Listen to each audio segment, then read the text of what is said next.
Magandang oras na naman sa inyong lahat mga kaibigan. Ang tatalakayin natin ngayon ay isa na namang katanungan ng isa nating viewer. Narito ang kanyang tanong. Hello attorney, mayroon din akong itatanong. Lahat ng aking mga records sa school mula elementary at high school, pati aking diploma ay apelido ng aking ama.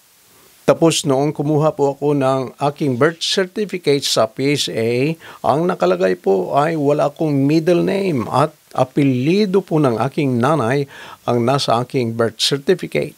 Pero sa second page ng aking birth certificate, may affidavit of acknowledgement, admission of paternity at meron pong affidavit for delayed registration of birth.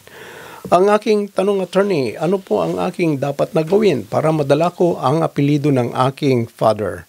May remarks, annotation na legitimated by subsequent marriage ang nakalagay sa gilid ng aking birth certificate. Sana matulungan po ninyo ako, attorney. Maraming salamat.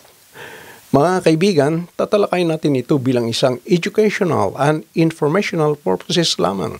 Pero bago natin talakayin ang ating topic, huwag niyong kalilimutan na mag-subscribe sa ating channel. Please like, comment, and share. I-click na rin ang notification bell para hindi niyo makaligtan ng mga bago at susunod nating video. Balik sa ating topic. Pwede bang gamitin ang apelido ng father kung merong admission o kaya acknowledgement of paternity ang ama at may annotation sa gilid ng PSA birth certificate na legitimated by subsequent marriage? Pero sa PSA birth certificate, ang nakalagay pa rin na yung surname ay apelido ng yung mother at wala siyang middle name. Sa tanong ng ating viewer, ikaw ay isang legitimated child dahil ikaw ay acknowledge, kinilala na anak ng iyong biological father at nagpakasalang iyong mga parents after na ikaw ay ipinanganak. Nakalagay sa iyong birth certificate na wala kang middle name at ang iyong apelido ay surname ng iyong mother. Ito ang nakarehistro dahil nang ikaw ay ipinanganak, hindi pa kasalang iyong mga parents. Kaya ikaw ay considered na illegitimate child. Dahil nagpakasal sila after na ikaw ay pinanganak, ipinaproseso ang iyong legitimation. Kaya naprobahan ang iyong legitimation dahil merong annotation sa gilid ng iyong birth certificate na nagsasabing legitimated by subsequent marriage of parents. Bilang legitimated child, ano yung mga karapatan? Ito ang nakasaad sa Family Code, Article 179. Legitimated children shall enjoy the same rights as legitimate children. Ang mga legitimated na anak ay magtatamasa ng mga karapatang katulad ng mga legitimate child. Maliwanag na nakasaad sa batas, bilang legitimated child, ang iyong karapatan ay katulad ng mga karapatan ng isang legitimate child. At itong mga karapatan nito, nagsimula na ito nang ikaw ay ipinanganak.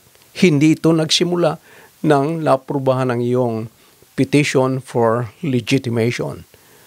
Dahil ikaw ay legitimated child na, papalitan ba ang nakalagay sa iyong birth certificate para magiging apelido ng iyong tatay ang nakalagay sa iyong birth certificate? Hindi. Walang babaguhin na entry sa iyong original certificate of live birth. Ang mga annotation lamang ang dapat na nakasulat sa certificate of live birth na nagpapahiwatig na apelido ng iyong ama ay pwede mong gamitin bilang legitimated child. At katulad ng sinabi natin kanina, bilang legitimated child, ikaw ay magtatamasa ng mga karapatan na katulad ng karapatan ng mga legitimate child. At ikaw, isa sa mga karapatan nito ay ang pagdadala ng apelido ng ama at ina, alinsunod sa provision ng Civil Code ukol sa paggamit ng surname. Kaya, sa ating viewer, wala ka nang dapat na gagawin pa. Wala kang dapat ikabahala sa paggamit ng apelido ng iyong ama. Dahil ikaw ay isa ng legitimated child. At ang iyong karapatan ay katulad din ng mga karapatan na tinatamasa ng isang legitimate child.